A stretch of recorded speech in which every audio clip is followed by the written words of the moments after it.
నాకు చుట్టాలందరూ పనికిరారండి, నేను చుట్టాలను ఎవరు నమ్మను, స్నేహితులు మాత్రం నమ్ముతాను నాకు. మాస్టర్ గారి దగ్గరికి వచ్చి ఏం కారణం ఏమిటన్నారు ఆయన. అంటే చుట్టాలందరూ దొంగ వేసాలండి అన్నాడు.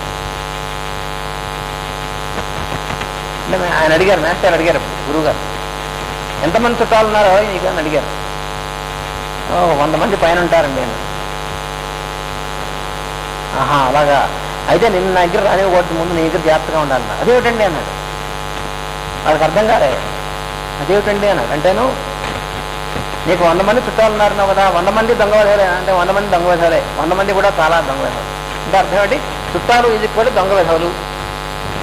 కాబట్టి ఈ 100 మందికి నువ్వు చుట్టానివే కదా, కాబట్టి 1 × 100 టైమ్స్ దొంగవేశావు నువ్వు, అందుకని నిన్న దగ్గర రానివ్వకూడదు అన్నాడు. అప్పటికి వాడికి అర్థమైంది. అందుకని రాగద్వేషాలని వీటన్నిటి ధ్యానిస్తూ ఉండేటువంటి వాడు రాగద్వేషాలని ఇరుక్కుంటాడు. అందువల్ల రాగద్వేషాలు పోవాలంటే పెద్దల్ని సేవించాలి, తీర్థాలను సేవించాలి, తర్వాత భగవంతుని యొక్క కథాశ్రవణం చేయాలి. వీటి వల్ల పోతుంది తప్ప ఇంకో రకంగా పోదు. కృష్ణుడు తన కథలు వినువారి యందు నిలిచి శుభములు కలిగించుతూ మనస్సులోని అశుభమును హరించును. దానితో జీవుల రూపమున దేవుని సేవించుట యందు నిశ్చల భక్తి కలుగును.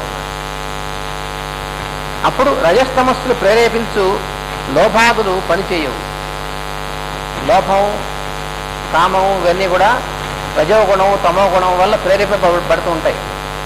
అవి పనిచేయకుండా సత్వగుణం మాత్రమే పనిచేయాలంటే ఈ రకంగా చేయాల్సిందే.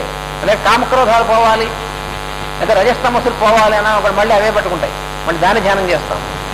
చాలా జాగ్రత్తగా ఉండాలి. అందుకే ఏ మనస్సు అయితే రజస్తమస్సులో ఇరుక్కుందో దాంతోనే మళ్ళీ మనం దాన్ని ధ్యానం చేసామనుకోండి, మళ్ళీ దాన్ని ఇరుక్కుంటాం. అందుకని చీకటితో పోరాటంగా చేయవలసింది వెలుగు ఉన్నటువంటి చోటికి వెళ్ళాలి. చీకటితో పోరాడుతున్నటువంటి వాడికి వెలుగు వస్తే రాదు. ఇక్కడ స్విచ్ ఉంది, లైట్ ఉంది, చీకటి పడింది, ఏం చేయాలి, స్విచ్ వేయాలంతే. అంతేగాని అంధకారాన్ని పోగొట్టుకుంటాను, ఎలా పోగొడతావు నువ్వు? లైట్ వేస్తే పోతుంది, ఇంకో రకంగా పోతుంది. చిత్తము సత్వగుణము కలిగి కలకల నుండి తేరుకొనును, అట్టివాడే ముక్తుడు.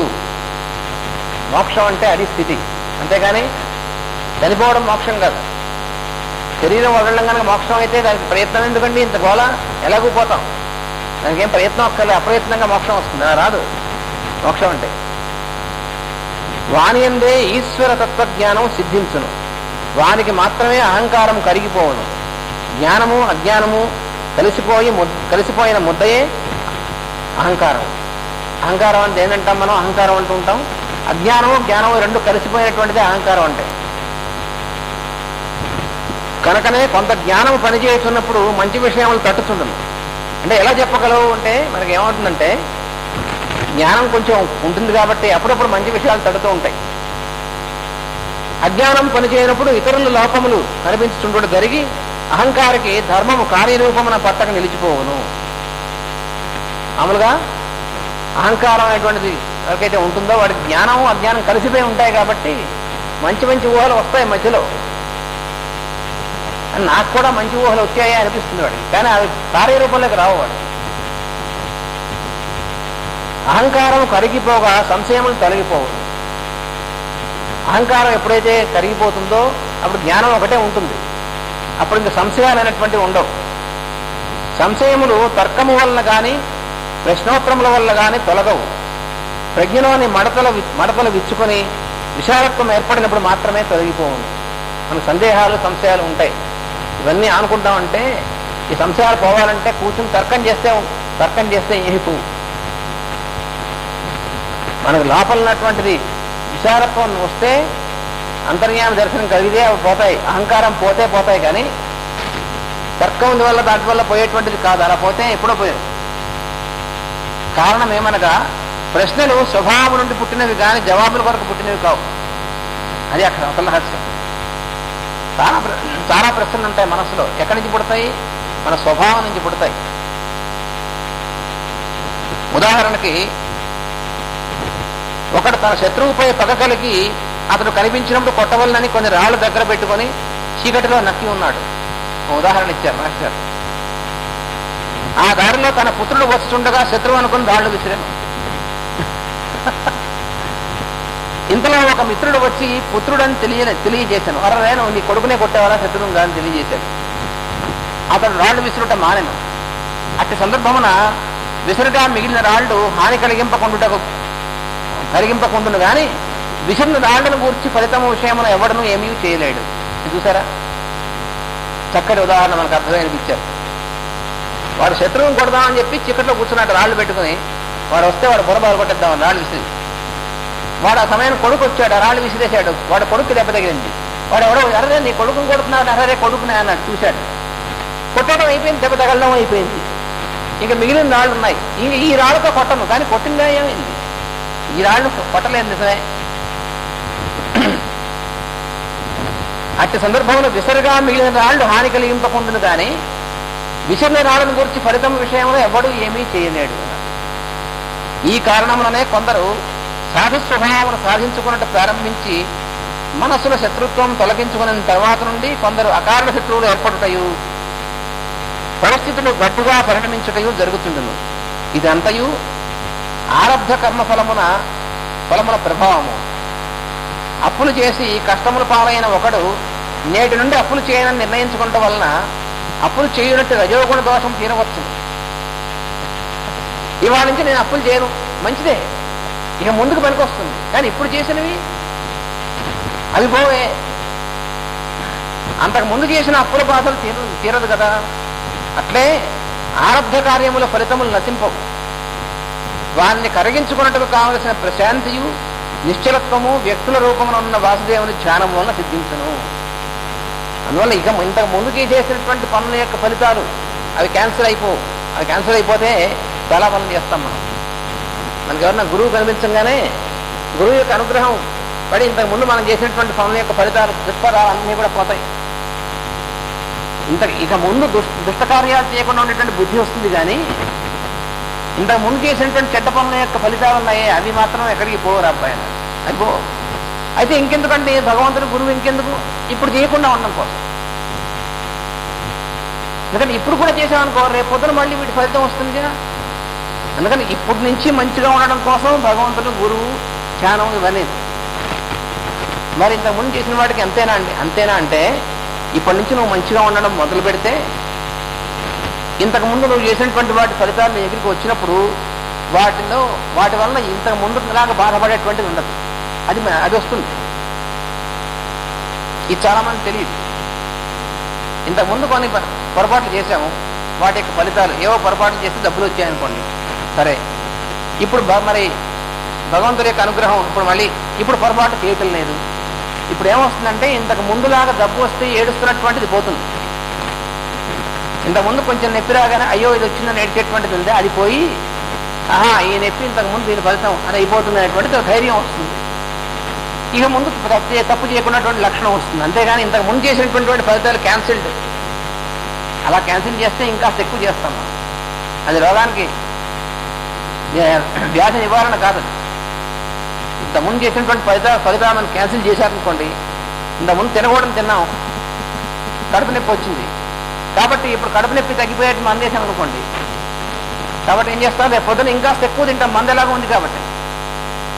అంతేగా, వాడెవడో బాగా తగ్గినాడు వెళ్ళి గారెలు శుభ్రంగా తినొచ్చేట, వాడు వచ్చి ఆఫీసులో కూర్చున్నట్ట కడుపు నొప్పి వచ్చింది మరి బాధపడుతున్నాడు. ఆ పక్కన ఉన్నటువంటి వాడు ఏమిట్రా బాధపడుతున్నావు అంటే కడుపు నొప్పిగా ఉందనట. అయితే జింజర్ తెప్పించుకున్న తర్వాత తగ్గిపోతుందనంట. తప్పకుండా తగ్గుతుంది నాకు తెలుసు అన్నట్ట. వాడు ప్యూని పిలిచి డబ్బులు ఇచ్చి 4 గారెలును ఒక జింజర్ పట్టరమన్నట్ట. ఊరిని దుంపటగా జింజర్ రావంటే గారెలు తిందండి, నువ్వు చెప్పేవా జింజర్ తగ్గుతున్నావుగా తగ్గుతుంది, ఇది 4 గారెలు కూడా తిని తాగుతాను అన్నట్టు వాడు. అలా ఉంటుంది మనం చేసేటువంటి పనులు. అందుకని ఇంతకు ముందు కనుక క్యాన్సిల్ చేసేటువంటిది కనుక ఉంటే మనం ఎన్నో పనులు చేసేసేవాళ్ళం. అట్లాగా ఇక నుంచి ఇక ముందున్నటువంటి అప్పులు క్యాన్సిల్ చేసేస్తా అన్నటువంటి గురువు గారు. అయ్యో ఈ సంగతి తెలిస్తే మళ్ళీ వస్తానని చెప్పి ఇంకా 1 లక్ష రూపాయలు 2 లక్షలు చేస్తే ఇవి కూడా క్యాన్సిల్ అయిపోతుంది. అలా ఎప్పుడూ ఉండదు. అందుకని భగవంతుని స్మరిస్తేనే భాగవతం జరుగుతేను మనం మంచి జరుగుతుంది. ఏం జరుగుతుంది? మనం మంచివాళ్ళుగా ఉంటాం ఇప్పటి నుంచి. ఇక ముందు రాబోయేటువంటి దానికి మనం జాగ్రత్త పడతాం. అది మనం తెలియాల్సినటువంటిది. స్వస్తి ప్రజాభ్య శ్రీమద్భాగవతీ గాథా రహస్యార్థ ప్రకాశకం సంశయోన్మూలనచనం కృష్ణం వందే జగద్గురుం. వందే శ్రీ రాధికాం దేవీం బృందారణ్య విహారిణి యస్యా కృపాం వినా కోపి న కృష్ణం జ్ఞాతుమర్హతి.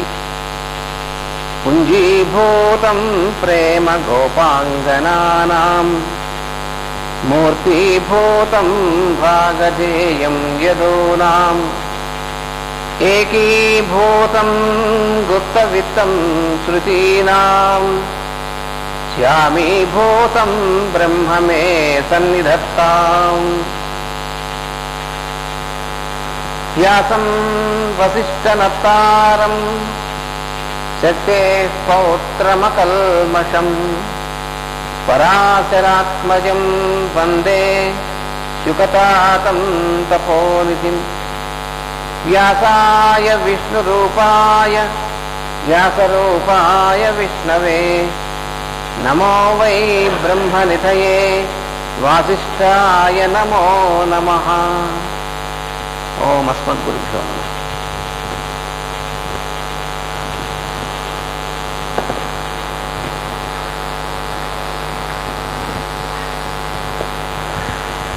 ఈ సూత మహర్షి ఈ తత్వం అదంతా కూడా వివరించి శౌనకాది మహర్షికి చెప్తున్నాడు. దాంట్లో సుదర్శనాయుధ చక్రాయుధ ధ్యానం అనేటువంటి దాని గురించి కూడా చెప్పాడు ఆయన. చక్రాయుధం దాని పేరు సుదర్శనం అంటారు. అది విష్ణుమూర్తి యొక్క ఆయుధ విశేషం అని మనకు తెలుసు. అయితే ఏమిటి దాని యొక్క అర్థం అనేటువంటిది ఇక్కడ వివరించారు. నీవు గమనింపగలిగినంత మేరకు నీ చుట్టూను భూమి ఆకాశములు కలిసినట్లు కనిపించు చక్రం ఉన్నది. ఇది నీ దృష్టిలో సర్వము అనబడు దానిని నీ కన్నులకు కనిపింపచేయు చక్రము. ఎక్కడైనా సరే మనం ఎక్కడి నుంచి చూసినా సరే భూమి మీద మన చుట్టూ భూమి ఆకాశం కలిసినట్టు కనబడేటువంటి చక్రం మన చుట్టూ ఉంటుంది. దీని హొరైజన్ అని ఇంగ్లీష్లో అంటారు. ఆ చక్రం అది చూసి మనం ఈ మొత్తం అంతా అన్నప్పుడు ఇలా అంటూ ఉంటాం. అంటే ఏమిటి, ఆ చక్రం అంత అంతవరకు అని మనకి ఈ మొత్తం అంతా అని. అలా సర్వము మనకు కనిపించే మొత్తం అంతా కూడా కనిపింపజేసేటువంటిది ఆ చక్రం. అందుకని దాన్ని సుదర్శనం అంటారు. అంటే సుదర్శనము. సుదర్శనం అనే మాటలో సుదర్శనము అనేటువంటిది రెండు విడదీస్తే మనకి దాని అర్థం ఏమిటో అనేటువంటి తెలుస్తుంది అనమాట. అంటే మంచి దర్శనము ఇచ్చేటువంటిది అది సుదర్శనం అంటే. అందు మొత్తముగాను వేరువేరుగాను భగవంతుని ధ్యానింపను ఆరంభించినచో నీ యంద స్థిరపడ దేవుడు చక్రాయుధుడు అనబడను. ఈ చక్రం మన చుట్టూ చూసి ఆ మొత్తాన్ని భగవత్స్వరూపంగా ధ్యానం చేయాలి. తర్వాత ఆ మొత్తం కింద ఉన్నటువంటి జీవుల్ని మనం చూసేటువంటి పదార్థాలు సమస్త చరాచరము వాటన్నిటిని కూడా విడివిడిగా కూడా భగవంతుని రూపాలుగా ధ్యానం చేయాలి. ఇలా మొత్తంగా ఒక ధ్యానం, విడివిడిగా ఒక ధ్యానం, రెండు కూడా భగవంతుని రూపాలు అని ధ్యానం చేస్తే ఆ ధ్యానం చేయబడినటువంటి వాడిని సుదర్శన ఆయుధుడు అంటారు. సుదర్శనమైతే ఆయుధంగా కలిగినటువంటి వాడు అని. అయితే అలా చేస్తే ఏమొస్తుంది ధ్యానం చేస్తే అది కూడా చెప్తున్నారు. ఖడ్గముల చెట్లను దొబ్బలు నరికినట్లు చక్రాయుధ ధ్యానమున వివేకవంతులు తమ కర్మలను నరకుదురు. ఇది అంటే మనం అడ్డున్నటువంటి తుప్పల్ని వాటిని కట్టి ఎలా అయితే వదిలేస్తాం, అలాగే ఈ చక్రాయుధ ధ్యానం మనం చేస్తే అప్పుడు కర్మలు అనేటువంటివి నరకపడతాయి. కర్మ అంటే అర్థం ఏమిటి? కర్మ అంటే పని అని ఒక అర్థం. అయితే మనం తెలుసో తెలియకో వాడుతూ ఉంటాం, ఇది నా కర్మ అంటూ ఉంటాం. దాన్ని కాస్త వచ్చి కర్మ అని కూడా అంటాం. అసలు కర్మ అనే మాట లేదు, మనం వాడుతూ ఉంటాం. నా కర్మ, నీ కర్మ.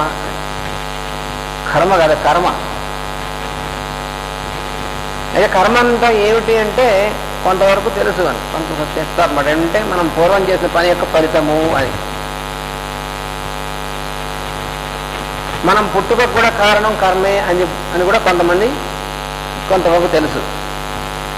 అయితే పూర్తిగా తెలియదు చాలామందికి. కర్మ అంటే ఏమిటో సుమారుగా తెలుసు, కానీ అంటే ఏమిటో పూర్తిగా తెలియదు. ఎందుకంటే చాలామందికి కర్మ అనేటువంటిది మన భారతదేశంలో కాదు, పాశ్చాత్య దేశాల్లో కూడా కర్మ సిద్ధాంతాన్ని గురించి ఇప్పుడు పాశ్చాత్యులకు చాలా బుర్రకెక్కింది. ఒకప్పుడు పాశ్చాత్యులు అసలు పూర్వజన్మ అనేటువంటిది లేదు, చచ్చిపోయిన తర్వాత మళ్ళీ అందరితో అయిపోతుంది, జన్మ ఉండదు అనేటువంటిది అనుకునేవాళ్ళు పూర్వం. కానీ ఇప్పుడు వాళ్ళకు కూడా పూర్వజన్మ కర్మ, ఆ కర్మఫలం, ఈ జన్మ అనేటువంటిది వాళ్ళకు కూడా అర్థమైంది. అందుకని ప్రస్తుతం పాశ్చాత్య దేశాల్లో ఎవడైనా సరే చాలామంది కర్మ పునర్జన్మ సిద్ధాంతం మీద చెప్పండి అని అడుగుతూ ఉంటారు. ఇది మాకు ప్రతి సంవత్సరం జరిగేటువంటి పని. ఎక్కడికి వెళ్ళినా ఒక ఉపన్యాసం తప్పకుండా దీని మీద ఉంటుంది. కర్మ అండ్ రీఇన్కార్నేషన్ అంటుంటారు. ఏమిటి దానికి దీనికి సంబంధం? పూర్వజన్మకి ఈ జన్మకి ఉన్నటువంటి సంబంధం ఏమిటి అంటే మనకు భారతీయులకి కొంతవరకు తెలుసు. అంటే భారతీయులు తత్వవేత్తలు తెలుసు, కానీ సగటు భారతీయులకి కొంతవరకు తెలుసు. అది ఇప్పుడు తెలియదు అనుకోండి చాలామందికి. అంటే ఏమిటంటే ఇప్పుడు ఈ జన్మ ఎందుకు వచ్చింది మనకు అనగానే తక్కువని చెప్తారు. పూర్వంలో మనం చేసినటువంటి కర్మ వల్ల అని కొంతవరకు చెప్తారు. బాగానే ఉంది. మరి పూర్వం జన్మ అప్పుడు అదెందుకు వచ్చిందంటే అంత ముందు చేసిన దాని కర్మ వల్ల. ఇది కొంతవరకు నిజమే, కానీ మరి అలా వెళుతూ వెనక్కి వెళితే మొట్టమొదటి జన్మ ఎలా వచ్చిందండి? అది ఎక్కడొక్కడ మొదలుండాలి కదా, అది ఎలా వచ్చింది? అక్కడ నోరు తేలేస్తారు భాగవతం వీటిని చదువుకోకపోతే. మనకిప్పుడు నవీన శాస్త్రంలో జీవ పరిణామ సిద్ధాంతం అనేటువంటిది ఒకటి చెప్తూ ఉంటారు. దాన్ని థియరీ ఆఫ్ రివల్యూషన్ అని ఇంగ్లీష్లో అంటారు. ఇది డార్విన్ మొదలైనటువంటి వాళ్ళు ఈ సిద్ధాంతాన్ని చెప్పారు. వాళ్ళ వాదన ఏంటంటే చిన్న కణంగా మొదలెట్టి అక్కడి నుంచి మనం అన్ని దాటుకుంటూ వచ్చి ఇప్పుడు మనిషిగా వచ్చాము, ఈ మనిషి జన్మతో అయిపోయింది అని డార్విన్ గారి సిద్ధాంతం. కానీ మనకి భాగవతం ఇంకా మనం లోపలికి వెళ్ళి చదివిన తర్వాత వేదశాస్త్రాలు, పురాణాలు, భాగవతం చదివితే మనకు అర్థమవుతుంది. డార్విన్ గారు చెప్పింది సత్యం కాకపోలే, కొంతవరకు సత్యం. ఆ ఏకకణ జీవుల కంటే ముందు పరిణామం ఉంది, మానవుడితో ఆగిపోలే, మానవుడి తర్వాత కూడా పరిణామం ఉంది. మానవ జన్మ వచ్చేయంగానే ఇంక అయిపోయింది, ఇక మనం ఉత్తమం అయిపోయాం అనుకుంటే లాభం లేదు. ఆ పరిణామం అనేటువంటిది చాలా పెద్ద నిత్యం లాంటిది. అయితే మొట్టమొదట ఎట్లా చేసేముంది, మొట్టమొదట మానవుడిగా వచ్చిందనుకోండి, సరే అంతకుముందు కొంచెం జంతువులుగా అనుకున్నాం. ఎప్పుడైనా సరే పూర్వకర్మ వల్ల మనం ఇప్పుడు జన్మ వచ్చినట్లయితే అది నిజమే, కానీ పూర్వకర్మ అంత మొట్టమొదటి కర్మ ఎట్లా వచ్చింది అది చాలామంది చెప్పలేరు. ఎట్లా వస్తుందంటే మనం ఈ భూమి మీద జీవులుగా ఉన్నాం కదా, ఈ భూమి పుట్టాక కదా మనం పుట్టింది. మన భూమి పుట్టి మన భూమి మీద చాలా అంతా కూడా ఏర్పడి, అవి ఏర్పడిన తర్వాత అప్పుడు ముందు ఖనిజములు ఏర్పడి, తర్వాత వృక్షములు ఏర్పడి, అప్పుడు మనం మిగతా వాళ్ళందరం వచ్చాం. అది కూడా ముందు మానసిక జీవులుగా ఉంటాం. భాగవతంలో కూడా చెప్తారు, వచ్చేటువంటి కథల్లో వస్తుంది. మొట్టమొదట మనం శరీరాలతో రాలేదు, మొట్టమొదటి మానసిక జీవులుగా ఉన్నాం భూమి మీద, శరీరాలు లేకుండా. అది కృతయుగంలో ఉన్నటువంటి జీవితం. త్రేతాయుగం దగ్గరికి వచ్చినప్పటికీ అప్పుడు శరీరాలు వచ్చాయి. ఆ శరీరాలు వచ్చిన తర్వాత అప్పుడు మళ్ళీ ఈ జన్మలు. అయితే ఇంతకీ మొట్టమొదటి జన్మ ఎందుకు వచ్చింది? మొట్టమొదటి మరి అప్పుడు కర్మ ఎక్కడి నుంచి వస్తుంది అని అంటే ఈ భూమి యొక్క కర్మ అని ఉంటుంది. కర్మ అనేటువంటిది వ్యక్తిగతమైనటువంటి కర్మే కాకుండా, వ్యక్తిగత కర్మ ఎవరికి సంబంధించింది వాళ్ళకి, ఆ వ్యక్తిగత కర్మే కాకుండా మనకి మొత్తం సామూహికమైనటువంటి జాతి కర్మ దగ్గర నుంచి మొత్తం అలా వేసుకుంటూ పెడితే ఈ భూమి యొక్క కర్మ, భూగోళం యొక్క కర్మ అనేటువంటిది ఉంటుంది. అంటే ఎందువల్ల అయితే భూగోళం ఏర్పడిందో ఆ కారణం భూగోళం యొక్క కర్మ అంటారు. అది భూగోళం యొక్క పరిణామ దశకు సంబంధించినటువంటిది. అంటే ఎలా అయితే మనకి జీవ పరిణామం ఉందో మన భూమికి దాని యొక్క పరిణామం ఉంది. ఇది మనకి స్పిరిచువల్ అస్ట్రాలజీలో తెలుస్తుంది. ఇంకా కొంచెం ముందుకు వెళ్ళిన తర్వాత ఈ భూమి కూడా పరిణమించి తర్వాత ఇది కొన్ని ఇంకా అడ్వాన్స్మెంట్ వస్తుంది భూమికి. అలాగా గ్రహాలకి గ్రహ గోళాలకి వీటన్నిటి కూడా పరిణామం అనేటువంటిది ఉంది. ఈ పరిణామ దశలోనే మన భూమి కంటే ముందు భూమిగా ఉన్నటువంటిది ఇప్పుడు మనం చూస్తున్నటువంటి చంద్రుడు. ఇది మోడర్న్ సైన్స్ వాళ్ళకి తెలియదు.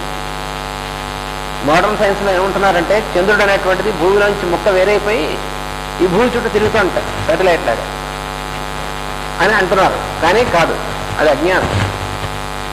భూమిలోంచి ముక్క వేరవడం కాదండి. మన భూమి కంటే ముందు ఉన్నటువంటి భూమి ఇప్పుడు మనం చూస్తున్న చంద్రుడు. అంటే పరిణామ దశలో మనకంటే ముందున్నటువంటిది అనమాట. ఇలాగ క్రమంలో వెళుతూ ఉంటాయి. అలాగ మన భూగోళం ఏర్పడమే మన కర్మకు కారణం. ఆ భూగోళం ఏర్పడిన తర్వాత దాని మీద మనం జీవులుగా పుట్టాం కాబట్టి భూమి యొక్క కర్మే మనకు మొదలు. అక్కడి నుంచి మళ్ళీ మాత్రం ఒకసారి మనకి దీన్ని జన్మ వచ్చేప్పటికీ ఆ జన్మలో మనం చేసినటువంటి జన్మ దానివల్ల కారణాల వల్ల మళ్ళీ ఆ జన్మ అనేటువంటిది అది ఒక గొలుసులాగా వస్తుందన్నమాట. ఇది జన్మ, మళ్ళీ జన్మ తీసుకోవడం, మళ్ళీ వదిలేయడం, శరీరం తీసుకోవడం, ఇదంతా కూడా అప్పుడు గొలుసు తయారవుతుంది. అప్పుడు ఎప్పుడో కొన్ని వందల వేల జన్మలు అయిన తర్వాత మళ్ళీ మనకి స్పృహ వస్తుంది. అరవై గొలుసులో చిక్కుకున్నాం, అలా ఎందుకు చిక్కుకున్నాం, ఇలాగా దీని నుంచి బయట ఎట్లా పడతాం అని అప్పుడు వస్తుంది మనకి. అది ఇప్పుడు ఆ చక్రాయుధ ధ్యానం అనేటువంటిది ఎందుకు చెప్పారంటే ఎప్పుడైతే ఈ రకమైనటువంటి ధ్యానం చేస్తామో అప్పుడు కర్మని కోసివేస్తుంది, నరికివేస్తుంది. కర్మలను నరుకుతారు మన ధ్యానంతో అన్నారు. అంటే కర్మను కోసివేయడం అంటే అర్థం ఏమిటండి అంటే ఇంతకు ముందు మనం చేసినటువంటి పనుల వల్ల కదా ఇప్పుడు మనకు వచ్చేటువంటి అనుభవం అంతా. ఇప్పుడు తర్వాత ఇట్లాంటి ఈ పరిస్థితి రాకుండా ఇప్పుడు ఉండేటువంటి స్థితి మనకు కలిగిస్తుంది. అది కర్మనాశనం. ఇది జాగ్రత్తగా అర్థం చేసుకోవాలి. కర్మనాశనం అంటే చాలామంది అనుకుంటారు ఇంతకుముందు కర్మ అంతా క్యాన్సిల్డ్. అలా క్యాన్సిల్ అవ్వదు. మన కర్మ అనేటువంటిది ఒక పదార్థం కింద అనుకుంటే మనం ఉదాహరణకి మనం పుట్టుకతో మనకు ఒక కర్మ వస్తుంది. ఇలా మనం పుట్టేపటికి ఎలా అయితే చూసారా కొత్తగా వ్యాపారం మొదలుపెట్టేటువంటి వాడికి వాడు వ్యాపారం మొదలెట్టే సమయానికి కొంత అప్పు తెచ్చుకుంటాడు చూసారా, అది తెచ్చుకున్న కర్మ అనమాట. ఆ తర్వాత ఇప్పుడు లావాదేవీలు మొదలు పెడతాడు. మొదలుపెట్టిన తర్వాత ఇప్పుడు కర్మ మొదలవుతుంది. అప్పుడు దానికి ఇది యాడ్ అవుతుంటుంది అనమాట. అలాగ మనకి మూడు ఉంటాయి కర్మలు. మూడు భాగాలు ఉంటాయి కర్మలో పెద్దలు చెప్పినటువంటిది. ఏంటంటే ఆగామి, సంచితం, ప్రారంభం, మూడు రకాలు. మూడు అంటే మనకు సంబంధించిన కాకుండా పైనుంచి మనం కారణం వచ్చినటువంటిది అది అది ఆగామి అనమాట. ఆ ఆగామియే ఇప్పుడు ఈ జన్మలో మళ్ళీ మొదలు కదా ఇది ప్రారంభం అవుతుంది. దానికి మళ్ళీ మనం కలుపుతూ ఉంటామే అదేమో సంచితం అనమాట. అలా ఈ మూడు స్థితుల్లో ఉంటుంది కర్మ అనేటువంటి. మరి కర్మనాశం అంటే ఎట్లా? ఇప్పుడు ఈ ధ్యానం కానీ లేదా భాగవత మార్గం అవలంబించడం కానీ ఇవి చేస్తూ కర్మనాశం చేసుకోవాలంటారు. కర్మనాశం చేయడం అంటే అంతకు ముందు వచ్చినటువంటి దాన్ని మనం ఏం చేస్తాం, ఏం చేయలేం.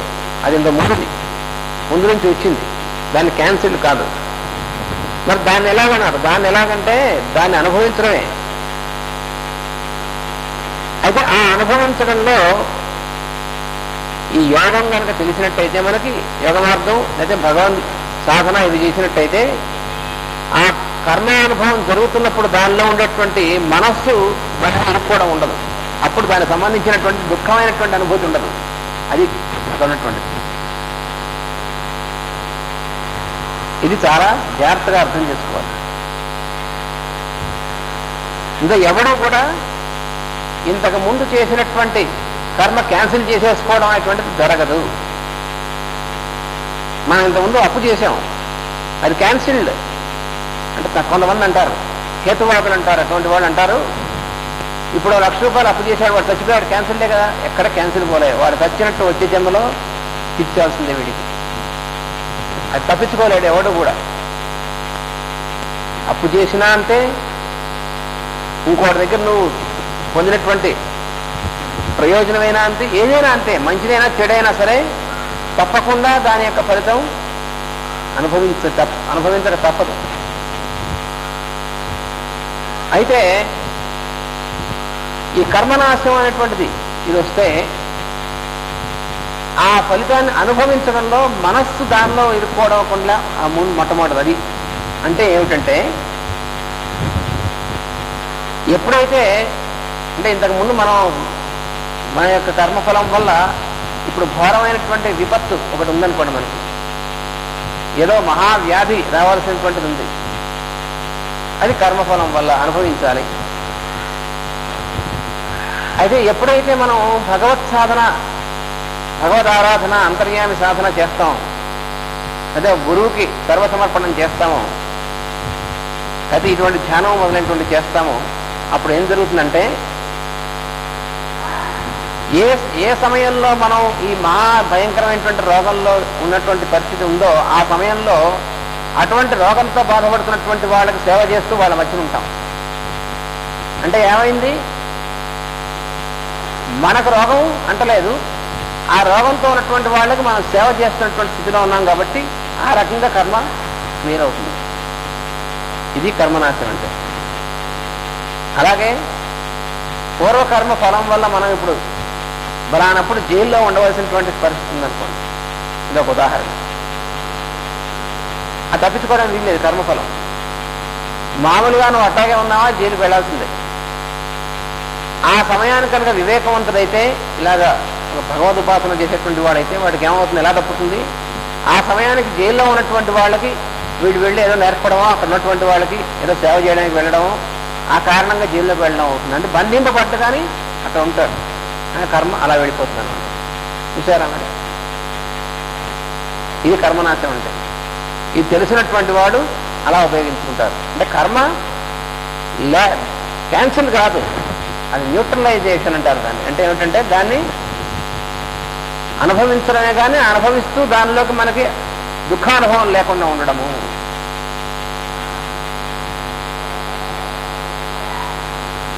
ఇటువంటి కొన్ని వందల వేల ఉదాహరణలు మనం జాగ్రత్తగా చూసినట్టయితే, అది ఎప్పుడు ఇటువంటి మార్గంలో మనం ఉంటే. ఒకసారి ఉదాహరణకి మాస్టర్ గారు, ఒరే మనం ఓ టమాటా కుదురుగాని రాను, ఓ రోజు సాయంకాలం జైల్లో ఉన్నటువంటి ఆ ఖైదీలకి ఏదో భగవద్గీత గురించి దాని గురించి ఉపన్యాసం పెట్టారు ఆయనది. అప్పుడు ఆయనతో పాటు కొంతమంది వెళ్ళాం. సాయంకాలం 6 నుంచి ఇలాగే ప్రార్థన, తర్వాత ఉపన్యాసం అయిపోయిన తర్వాత ఇంటికి వచ్చాక అప్పుడు ఒరే మనం ఎవరైతే వెళ్ళామో మన అందరు జాతకాలు వేయండి రా అన్నాడు. వేస్తే ఆ జాతకాల్లో జాతక స్థితి కడితే ఆ సమయంలో సరిగ్గా ఆయనతో కలిసి మేము అందరం కూడా జైల్లో ఉండవలసిన సమయం అన్నమాట జాతకం ప్రకారం. మరి చూసారా ఏం జరిగిందో అన్నారు. మరి జాతకం కర్మ ప్రకారం కర్మఫలమే కదా, అది జరిగిందా లేదా? జరిగింది. ఉన్నాం, జైల్లో ఉన్నాం. ఎందుకు ఉన్నాము? ఇలా కాకుండా ఉంటే జైల్లో పెట్టి ఉండేవాళ్ళు. ఇక అంటే మనం గురు కటాక్షం లేకపోతే, మనం ఈ మార్గంలో లేకపోతే ఏదో పని చేసేవాళ్ళని జైల్లో ఉండేవాళ్ళు. అలా కాకుండా గురు కటాక్షం మనం భగవద్ సాధన మార్గంలో ఉన్నాం కాబట్టి అక్కడ సేవ కోసం వెళ్ళాం, వచ్చేసాం. అలా వెళ్ళాం, వచ్చేసాం. అలా ఉంటుంది, తప్పించుగా ఉంటుంది. ఇలాంటి కొన్ని వందల వేల ఉదాహరణలు. జాతకం ప్రకారం ఫలానా సమయంలో కుటుంబం నుంచి దూరంగా ఉండవలసినటువంటి కారణం ఉంటుంది, చాలా దూరంగాను విడిపోయి ఎడబాటుతాం. అది చూసుకుని ఏడుస్తూ ఉంటాం మనం. ఈ సాధనలో ఉంటే ఏమవుతుంది? ఉదాహరణకి ఆ సమయానికి విదేశాలు వెళ్ళి అక్కడ వాళ్ళకి ఏదో నేర్పి రావడమో దాంట్లో వెళ్ళాల్సి వస్తుంది. అని మాకు దుఃఖానుభవం లేదుగా. ఇది మాకు ఎప్పుడు చూసుకుంటూనే ఉంటాం, మాకు అనుభవం కాబట్టి చెప్తాం. బంధువులు, ఇంటికి చుట్టాలు, మన వాళ్ళందరి దగ్గర దూరంగా ఉండాలి. అలా దూరంగా ఉండాలి ఏడుస్తూ ఉంటే. కానీ ఇప్పుడు దూరంగా ఎందుకున్నాము? భగవంతుడి యొక్క పని కోసం, స్వామి యొక్క కార్యం కోసం ఉన్నాం. అప్పుడు మనకు బాధలేదు, దుఃఖం లేదు. ఇలాగ కర్మనాశం అంటే అట్లా అవుతుంది. అది ఎప్పుడంటే ఇటువంటి ధ్యానం మొదలైనటువంటి చేస్తే అప్పుడు అలా అవుతుంది. కానీ అలా కాకుండా కర్మను చూసి భయపడేటువంటి వాడు కర్మనాశం కాదు. మాస్టర్ సివి గారు ఏం చెప్పారంటే, కర్మ కెనాట్ బి పోస్ట్ పండ్, కర్మ కెన్ బి పోస్ట్ పండ్ అన్నారు. పోస్ట్ పండ్ చేసుకోవచ్చు కావాలంటే. అంటే ఏమిటి, ఎలా ఉంటుందంటే, మనం ఎవరి దగ్గర 10,000 అప్పు తీసుకున్నాం, బలాన్ని రోజులు ఇస్తా అన్నాం. ఆ రోజు దగ్గరికి వచ్చింది, రానే వచ్చాడు. ఆయన కాళ్ళ వెళ్ళబట్టి అయ్యా ఇంకొక 4 రోజులు గడువు ఇవ్వండి అంటే పోస్ట్ పోన్ చేసుకున్నాం అనమాట. కానీ అప్పు తీర్చేసినట్టు లెక్క కాదుగా. ఓన్లీ ఇంకో 4 రోజుల తర్వాత ఇమ్మంటాడు ఆయన. అంటే అర్థం 4 రోజుల తర్వాత నువ్వు ఇవ్వాలని అర్థం. కానీ అది అయిపోయింది, క్యాన్సిల్ అది. ఎందుకని కర్మ క్యాన్సిల్ మాత్రం ఎవరి చేతిలోనూ ఉండదబ్బా అన్నాడు మాస్టర్ గారు. మరి అయితే ఏం చేయాలండి అన్నాడు. పర్జింగ్ అనేటువంటిది ఇంకో మెథడ్ ఉంది. అది కూడా చాలా కష్టమైన పని. అంటే కర్మతో కుస్తీ పట్టడం, అది కూడా దుఃఖానుభవం ఇస్తుంది రా అబ్బాయి అన్నాడు. మరి అయితే ఏమిటండి మార్గం అన్నారంటే ఒకటే చెప్పాడు ఆయన, న్యూట్రలైజేషన్. ఇప్పుడు మనం చెప్పుకుంది కర్మని అధిగమించుట. అంటే ఆ అనుభవం మనకి వెళ్తుంది కానీ మన మీదుగా వెళ్తుంది కానీ మనం దానికి ఎఫెక్ట్ బాధపడం. అది ఎప్పుడు సాధ్యం అవుతుందంటే గురువుకి సమర్పణ చెందినప్పుడు, భగవత్ సాధన ఈ మార్గంలో ఉన్నప్పుడు సాధ్యమవుతుంది. ఇది ఒక్కటే మార్గం. లేకపోతే అలా ఏడుస్తూ ఉండాల్సింది. మన కర్మఫలం వల్ల పూర్వ కర్మఫలం వల్ల ఇంట్లో అలాగా జబ్బులతో ఏడుస్తూ ఉన్నాం అనుకోండి, ఇంట్లో అందరికీ జబ్బులుగా ఉంటాయి, ఎవరు లేవలేరు. అలా ఎన్నాళ్ళైనా జబ్బుగా ఉంటుంది. అలా ఇంట్లో జబ్బుగా ఉండడం మానేసి మనం ఎక్కడికో మంచి చోటుకి వెళ్ళి అక్కడ జబ్బుతో ఉన్నటువంటి వాళ్ళకి సేవ చేయడం, లేకపోతే సేవా కార్యక్రమం జరుగుతున్న చోటుకి వెళ్ళడం, భగవంతుడి ఉన్నటువంటి చోటుకి వెళ్ళడం అంటే అప్పుడే న్యూట్రలైజ్ అవుతుంది. అలా కాకుండా ఏమో మా కర్మ ఇంతే, ఇంట్లో అలా కూర్చొని డబ్బులతో ఏడుస్తూ ఉంటే ఎన్నాళ్ళు అంతే, తప్పదు కర్మది. అలా ఏడుస్తూ ఉంటే పోదుగా, అది ఎలాగూ తప్పదు. కాబట్టి దాని నుంచి ఇక్కడికి వచ్చి ఇంకో జరుగుతున్నటువంటి చోటుకి వచ్చి ఇందో కనుకుంటే మనసు దాని నుంచి దీనికి వచ్చేస్తుంది. అలా అధిగమించాల్సింది తప్ప మరి ఇంకో మార్గం లేనే లేదు. ఇది భాగవతం మనం చెప్పేది. అందుకని కర్మలను నరకడం అనేటువంటిది చక్రాయుధ ధ్యానం వల్ల జరుగుతుంది అన్నారు.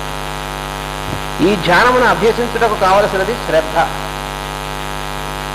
భగవంతుని కథలను చెప్పుట వినుట వలన పెరిగినంత శ్రద్ధ మరి ఒక మార్గమున పెరగదు.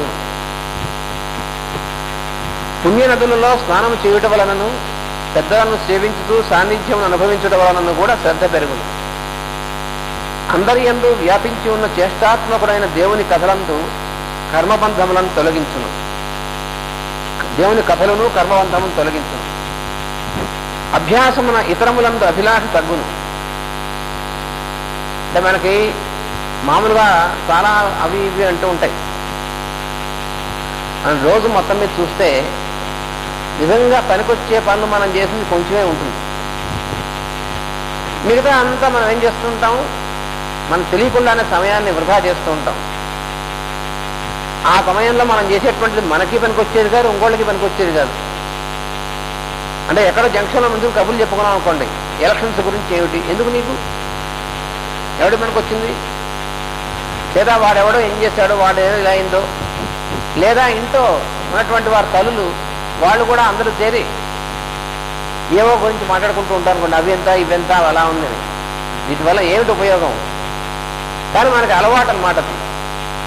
అలా ఏం చేస్తాం, రోజు మొత్తం మీద మనం జాగ్రత్తగా చూస్తే నిజంగా పనికొచ్చే పనులు మనం చేసింది 2 గంటలు 3 గంటలు ఉంటుంది. మిగతా ఇంచుమించుగా 20 గంటలు, అందులో కొంత నిద్రపోయేది, మిగతా అంతా కూడా మనం పనికిమాలిన పని, పనికిమాలిన కబుర్లు, పనికిమాలిన పనులు, అది మనం చేస్తూ ఉంటాం. అందుకని ఆ ఇతరములు అనేటువంటివి ఏవైతే ఉన్నాయో వాటి యందు అభిలాష తగ్గాలి. ఆ అభిలాష తగ్గాలంటే ఏం చేయాలి, మంచిదాని యందు అభిలాష పెరగాలి. మనస్సు మంచి పని యందు ఎప్పుడైతే అలవాటు చేస్తామో అప్పుడు ఈ అభిలాష పెరుగుతుంది. అభ్యాసం అన్నమాట. అది అభ్యాసం అనేటువంటిది ఈ సృష్టికి ముఖ్యమైన లక్షణం, ఎవ్వరూ తప్పించుకోలేరు. అభ్యాసం అంటే హ్యాబిట్ ఫార్మింగ్ నేచర్ అని చెప్పారు మాస్టర్ ఇంగ్లీష్. అంటే ఇవాళ పొద్దున మనం ఇన్ని గంటకి ఈ పని చేసాము, మర్నాడు అప్పుడు ఆ సమయానికి మళ్ళీ అలాగే అనిపిస్తుంది. ఇవాళ పొద్దున మనం పొద్దున లేవగానే పళ్ళను ఒక్కొక్కటి కాఫీ తాగామనుకోండి, రేపు పొద్దున మళ్ళీ అలాగే చేయాలనిపిస్తుంది. అది అభ్యాసం. అలాగే శరీరానికి కూడా అభ్యాసం. ఇవాళ పొద్దున 8 గంటకు ఆకలేసింది, రేపు మళ్ళీ 8 గంటకు ఆకలేస్తున్నారు. అభ్యాసం. అభ్యాసం లేక సృష్టి లేదు అసలు. సృష్టిలా ఉండాలంటే అభ్యాసం అనేటువంటి తప్పదు. ఆ అభ్యాసం వల్లనే పరమాణువులు అణువులు అని పనిచేస్తున్నటువంటిది. అలా వాటికి అలా పనిచేయడం వాటి యొక్క అభ్యాసం. సృష్టించడం సృష్టికర్త అయినటువంటి వాడి యొక్క అభ్యాసం. ఇలా సృష్టికర్త అయినటువంటి బ్రహ్మ దగ్గర నుంచి జీవులు అందరి వరకు మొత్తం చరాచర సృష్టి అంతా కూడా అభ్యాసం వలన అనేటువంటిది ఉంది. అందుకని అభ్యాసం తప్పదు. అభ్యాసం లేకపోతే మన గుండె కొట్టుకోదండి.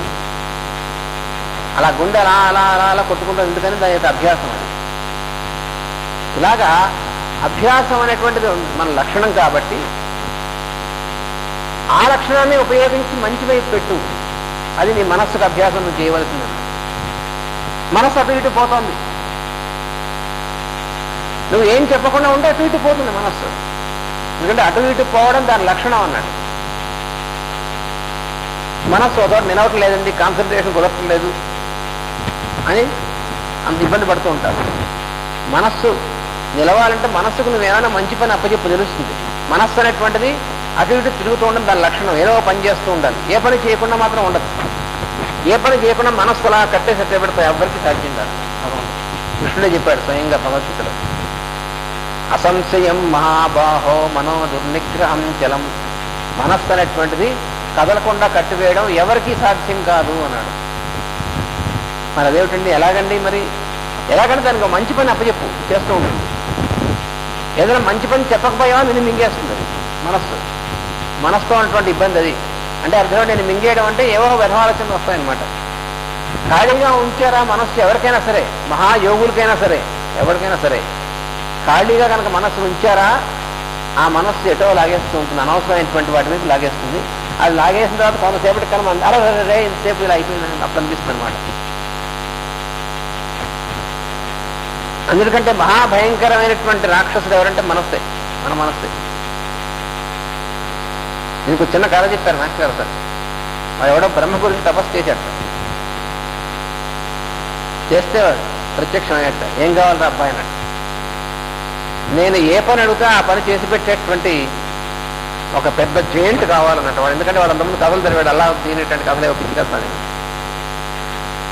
అందుకని అలాంటి ఏ పని కావాలంటే అక్కడ చేసి పెట్టేసేటువంటి ఉండాలని. అంటే దాంట్లో ప్రమాదం దాన్ని పడలేవన్నట్టు బ్రహ్మగారు. మీరు ఇవ్వడానికి ఇష్టం లేకపోతే అలా చెప్పండి, అంతేగాని అలా ప్రమాదం ఏమిటండి. ఏం లేదురా, నువ్వు ఎప్పుడు పని చెప్పకపోతే అప్పుడు నేను మింగేస్తుంది. అదొకటి దీని కండిషన్. అంటే నా దగ్గర 1,00,000 పనులు ఉన్నాయి, ఏం పర్వాలేదు లేనట్టు. సార్ తీసుకోనట్టయితే వెంటనే ఏం పని చేయమంటావు చెప్తావా మింగేనా అని నోరు తెరిచి, పెద్ద నోరు, భయంకరమైన కోర జరిగింది. ఓ ఇంతేనా అని మా ఇంటికి వెళ్ళి ఇంటి దగ్గర బాగా వస్తుంది తెచ్చిపెట్టాను. సరే తెలియజేట్లుగాను. అంటే వాడు ఉద్దేశం వీళ్ళలాగా అది కూడా నడిచి వెళ్ళి ఎక్కడికే తీసుకుని రావాలి, టైం పడుతుంది అనుకున్నాడు.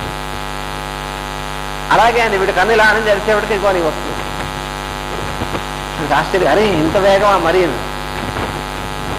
అయిపోయింది. కొంచెం ఆశ్చర్యం చేరుకున్నప్పటికీ మళ్ళీ అడిగింది, పని చెప్తావా మింగేమన్నావా అని.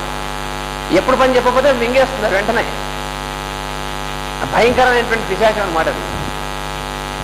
ఓహో ఇట్లా ఉందా నీ పని అనుకున్నాడు. అట్లా అని అలా అయితే ఈ కొండ మీద ఉన్నాడు కదా, అంటే శ్రీశైలంలో ఆ దేవాలయం వెనకాల బలాన్ని చోట ఉంది పట్టరా అన్నాడు. అంటే కొంచెం ఎక్కువ దూరం ఉద్దేశం.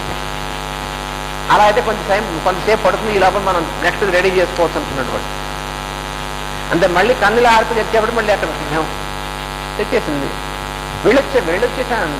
వాడి ఉద్దేశం తను వెళ్ళొచ్చినట్టుగా ఇవన్నీ డిస్టెన్స్ అని. ఆ పిశాచానికి డిస్టెన్స్ లేరు అసలు. ఈసారి అట్లా కాదని హైదరాబాద్లో సెక్రటేరియట్లో వాళ్ళ కాగితం తీసుకురా అన్నాడు. అంటే అది తెరవాలి తీసుకురావాలనుకుని మళ్ళీ కన్ను తెరిచేప్పుడు అక్కడే ఉంది కాగితం. ఇంకా దీనికి ఇట్లా కాదు ఈసారి అని చెప్పి ఢిల్లీలో పలానా చోట పని ఎక్కువ దూరం చెప్పాడు. వాడు ఢిల్లీ అయినా అంటే హైదరాబాద్ అయినా పిచ్చిలేక వాడు. ఈసారి నాలాంటి వాడు ఎవడో వాడు అనుకున్నాడు. ఈసారి అలా కాదు బెల్జియంలో మర్చిపోయాను మొన్న బలాన్ని బట్టరా అన్నాడు. అది అంతే. ఇంకా తెచ్చాడు. ఇంకెక్కడికి భూమి మీద ఎక్కడ చెప్పినా కనుమూసి తెరిచేపటికి అయిపోయి పని. ఇంక వీడి ఆలోచనలో పడ్డాడు. ఇంకేం చెప్పాలి, పని చెప్తా మింగేనా, ఇంక అయిపోయింది టైం అంది. వచ్చాడు వీడు. ఇంకా భయం పుట్టింది వాడికి. ఇంక నిజంగా మింగేస్తుందేమో, బ్రహ్మగారు చెప్పనే చెప్పాడు. ఇంక బ్రహ్మగారునే ఆయన పలకడు. ఒకసారి చెప్పాడు, ఇంకా దగ్గరికి వస్తాను చెప్తున్నా మింగేనా అని. ఇంకా అయిపోయింది మన పని అనుకున్నాడు. ఎదురుకుండా ఎవరో మహానుభావుడు ఎవరో వస్తే, ఏమిట్రా కంగారు పడుతున్నావు అంటేనే, అయ్యా ఇది సంగతి అన్నాడు. ఓ ఇంతేనానండి, మీకేమండి ఇంతేనా, మిమ్మల్ని మింగదు నన్ను మింగేస్తుంది వారు, దానికి ఏమో కంగారు ఏమంటే రా అన్నాడు ఆ వచ్చిన ఆయన. అయితే మీరే నేను ఉపాయం చెప్పండి అన్నాడు. అంతేనా అన్నాడు. అరే వీడిని పిలిచి పెద్ద స్తంభం పాతమన్నాడు, ఎత్తైన స్తంభం పాతమన్నాడు. పాతింది.